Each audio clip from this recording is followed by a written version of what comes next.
Danny Young, is there anything else you wanted to add about all Yes. sort of turning the tide on all this?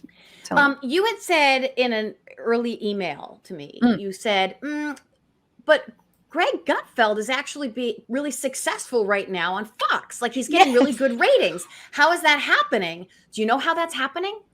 Because dude is not ironic. That show is outrage. It is hyperbole.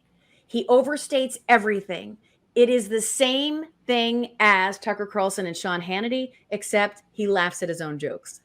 That's why. Yeah. So, but that's even easier because when they laugh at their own jokes, then you know when it's your turn to laugh and ha ha ha ha, that was so funny. But also the jokes are so bad. They're just bad puns. You think they're bad because you're a liberal and you don't appreciate that they are hyperbolic, heightened, exaggeration-based, ham-handed punchlines. Okay, there's that. Yes, but here's what I will push back on. The one thing, Dana, is that I find that people like Tucker and Greg Gutfeld, they use irony all the time, but their audience doesn't know that they're using it. So they couch everything in these really hypothetical, like, oh, well, by that logic, then wouldn't you say that Hitler, well, I mean, did he really do anything wrong? I mean, actually, he was a good guy. Like, and they diverge. They're making this point, but it's all couched in a giant, like, ironic statement that you're not even sure where the subject is or the verb is. It just, you know what I mean? They say that. They say they're being ironic. And by the way, conservative meme culture, they're like, it's ironic.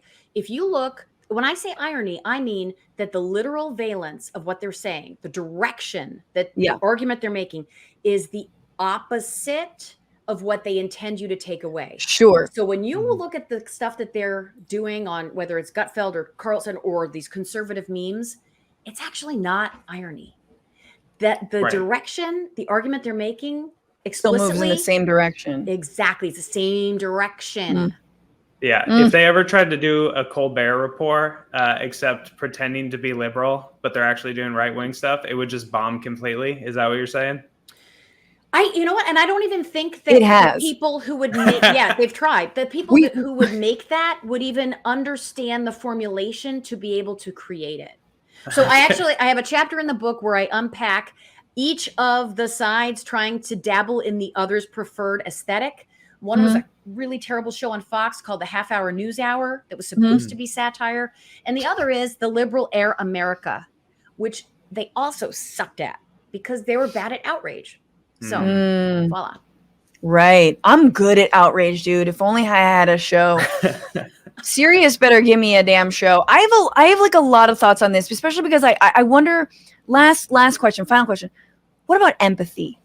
Part of what I see and what we've all seen in the last year, people freaking out, having public meltdowns, calling people racial epithets, just like the hatred, the vitriol.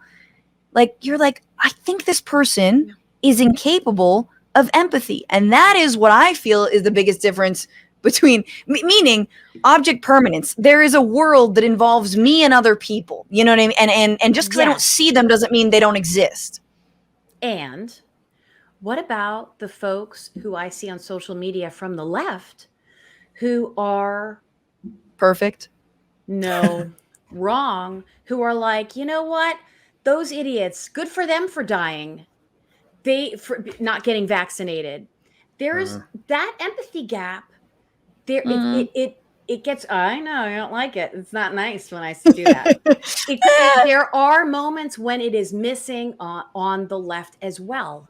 Yeah. Right. Because those are human beings. And thinking about, for example, if you got a mom and dad who now have 4 kids, and both the mom and dad are deceased because they believed in mis and disinformation. How much was that really their fault, or how much should we be angry at the forces that cultivated that distrust in authority? Sure. Things like that. So empathy, it's layered. Yeah, no. Would you say there's an empathy gap though on one side or the other, proportionally bigger? Yeah, well, it gets realized in very different ways. Because conservatives are more likely to prioritize sort of loyalty to their group, it makes it such that they are better able to engage in empathy with the people who they identify with directly. Right. Whereas if you identify with multiple groups and you think of yourself as part of humankind, it's going to be more natural for you to put yourself in other people's shoes, even if they're nothing like you. Mm-hmm. Yeah. Yeah. I mean, it's like, I mean, every conservative is the same. It's like, yeah, I'm against gay rights. Oh, my daughter's gay. I believe in gay rights. What's going on, Frantifa? If you haven't already, subscribe to this channel right now. Hit that button. And also, you can become a patron and support the show every single week. Get access to bonus episodes and exclusive merchandise. Patreon.com/bitchuationroom. Do it.